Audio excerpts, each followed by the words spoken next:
In the early morning hours of November 13th, 2022, 4 University of Idaho students were brutally slain in an off-campus home in Moscow, Idaho.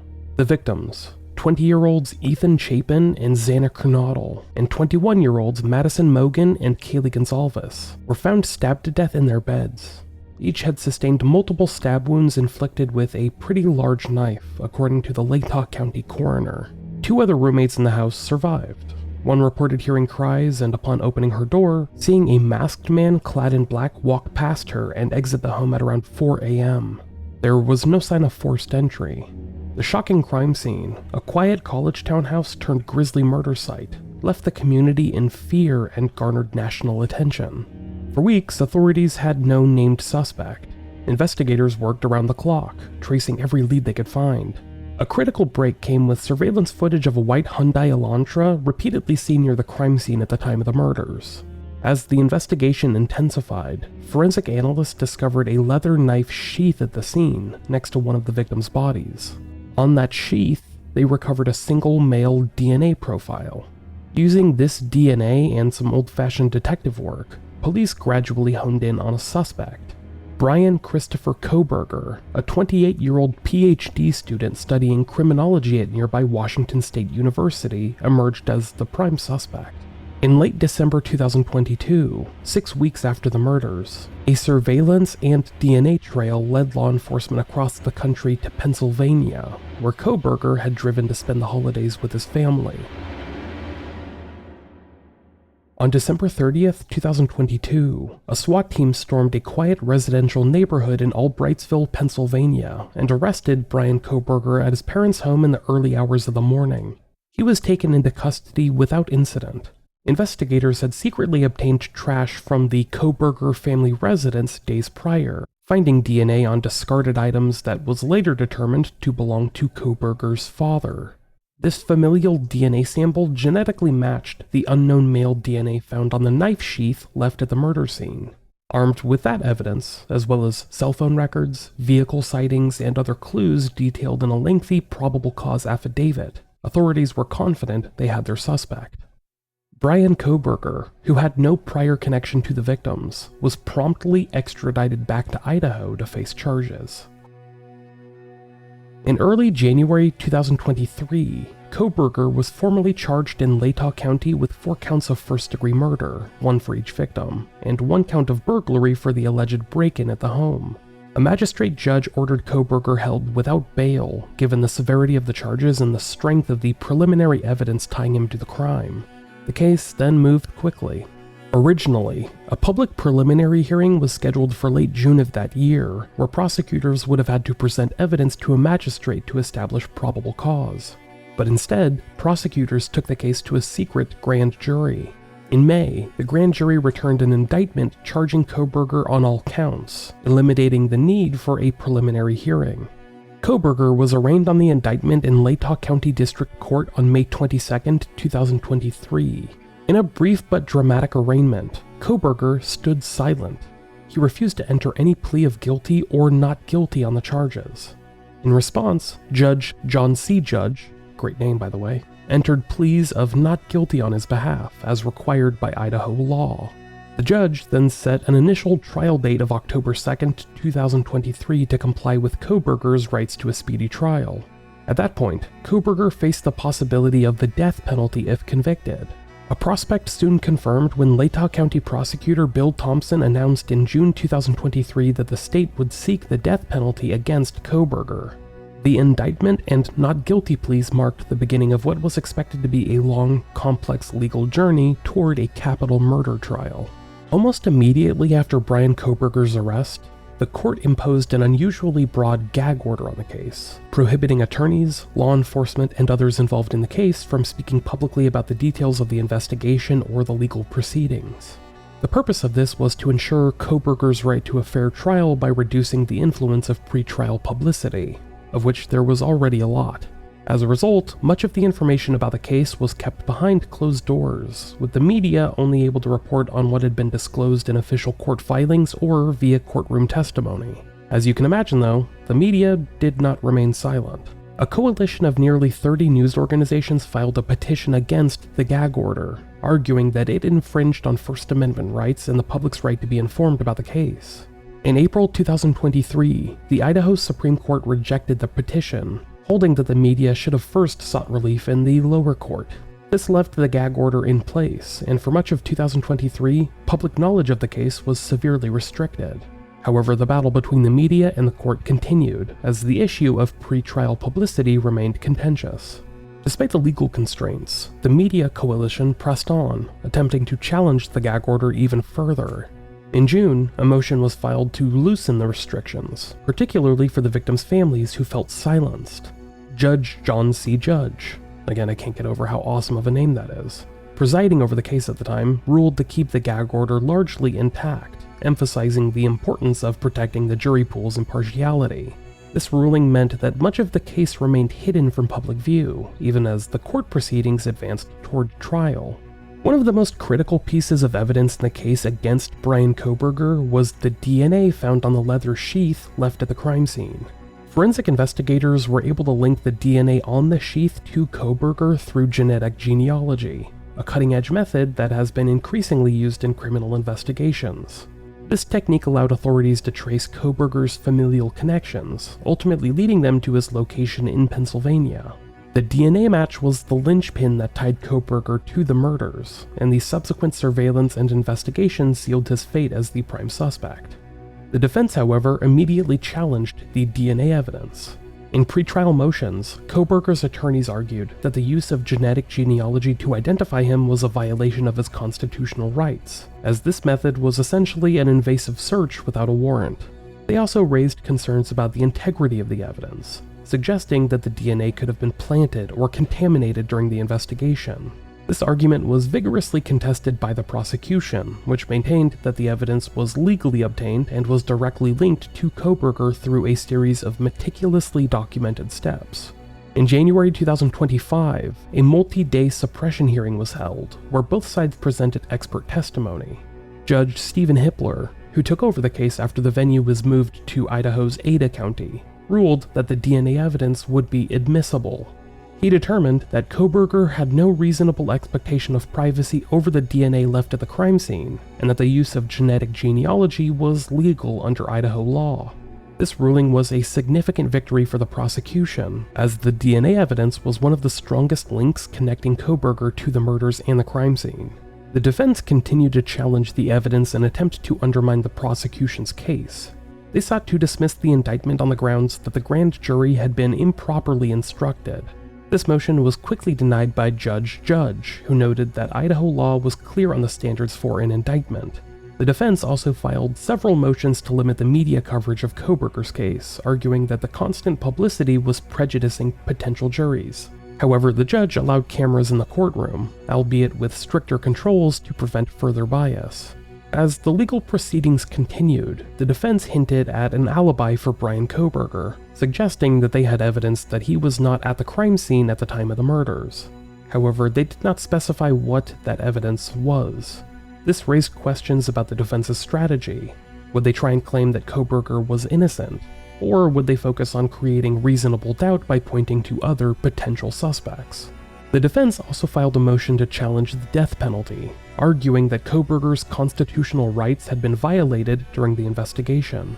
This motion was denied in late 2024, leaving the death penalty as a possible outcome if Kohberger were to be convicted.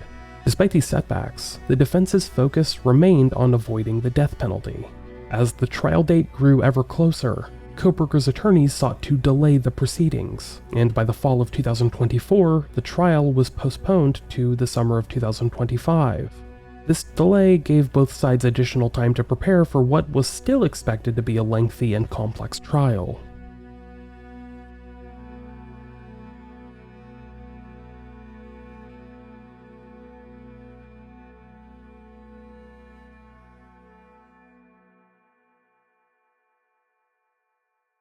In a stunning turn of events, Bryan Kohberger pleaded guilty to all charges in the Moscow student murders case, averting the long-anticipated trial. On July 2, 2025, Barely a month before the scheduled trial date, Kohberger appeared in an Ada County courtroom and admitted to the killings as part of a plea agreement with prosecutors. The deal, which had been secretly in the works for several weeks, spared him from a possible death sentence.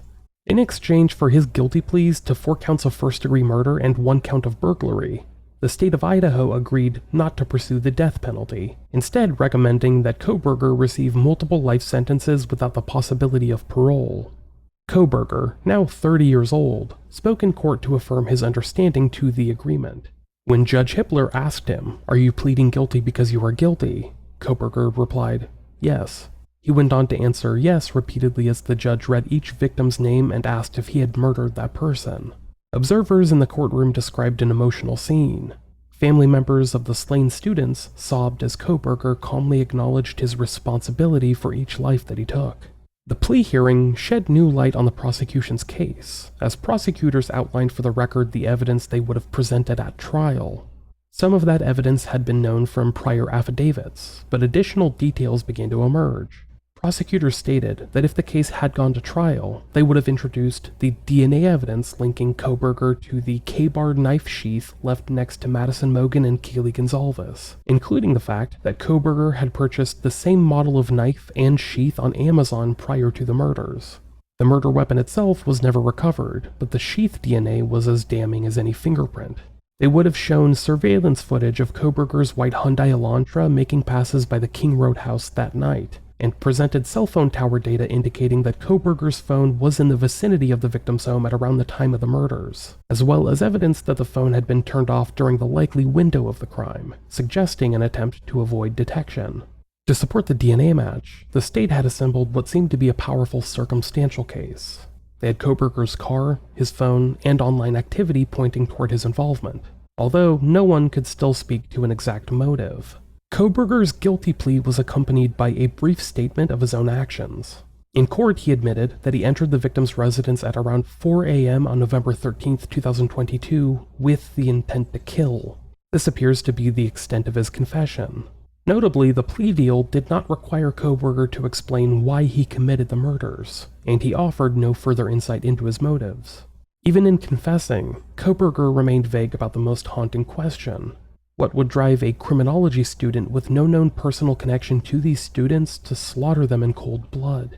That question may never be fully answered, as the plea agreement did not include a requirement for a detailed confession beyond the basic acknowledgement of guilt.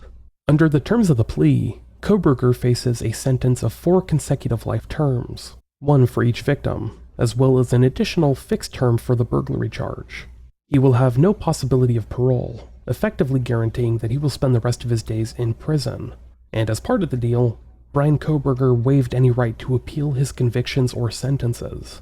Judge Hippler carefully explained in court that while the plea agreement's sentencing recommendation is for life in prison, the court is not formally bound to follow it. Technically, the judge could impose a different sentence, for example, making the life sentences concurrent or adding additional years. However, Kohberger cannot withdraw his plea or appeal if the judge deviates, so long as the death penalty is not imposed. In practice, it is expected that the judge will honor the agreement for consecutive life terms. Kohberger affirmed on the record that he understood those terms and that he had not been coerced, and was pleading guilty of his own free will.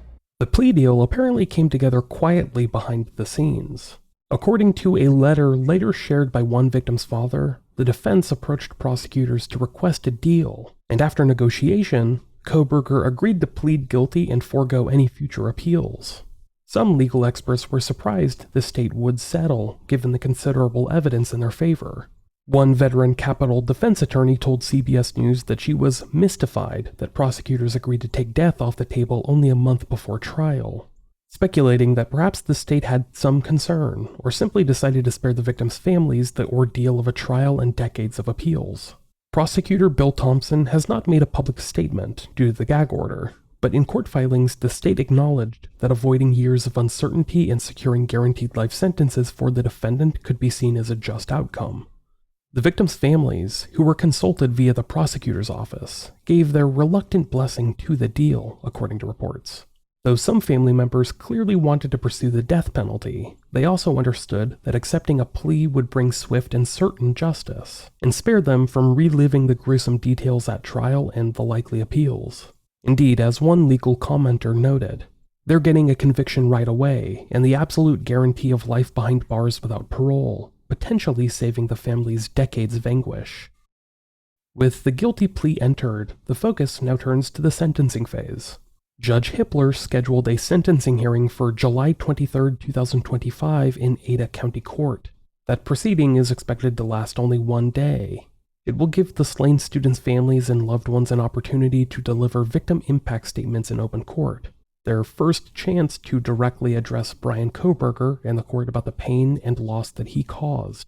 These statements could be very emotionally charged and heart-wrenching, as the parents and siblings of Madison, Kaylee, Xana, and Ethan describe who their loved ones were and how their murders devastated so many lives. Kohberger himself will be offered a chance to speak if he so wishes, though it is unclear if he will choose to say anything beyond what he's already admitted. At the sentencing hearing, Judge Hippler will formally impose the agreed-upon punishment. Barring any last-minute surprises, Kohberger will be sentenced to life imprisonment without parole on each of the 4 murder counts to be served one after the other, plus a 10-year term for burglary. In effect, it is a sentence of life behind bars with no possibility of release or reduction. The chapter of legal proceedings will close with that sentence. Afterward, Kohberger will be transferred into the custody of the Idaho Department of Corrections to begin serving his time, likely in the maximum security wing of the Idaho State Correctional Institution or another appropriate facility for a convicted quadruple murderer. And because he waived his appeal rights, the case will not drag on in the higher courts as many death penalty cases do. There will be no appellate litigation or retrials barring some extraordinary development. This stands in contrast to what would have been likely decades of appeals had he been convicted at trial and sentenced to death. This swift resolution brings relief in that sense. Still, some matters remain. In the immediate aftermath of the plea, the media coalition has urged the court to lift the long-standing gag order, arguing that with no trial pending, Kohberger's right to an impartial jury is no longer at stake. As noted, Judge Hippler kept the gag in place through sentencing at the prosecution's request, but he has scheduled a hearing for July 17th to consider the media's motion to vacate it. But until the court rules otherwise, the cone of silence remains. I'm sure we'll be discussing some of those hearings in the weeks ahead. While certain facets of the story remain unexplained or unresolved, we can at least rest assured that the stories of the murdered University of Idaho students will soon be fully resolved.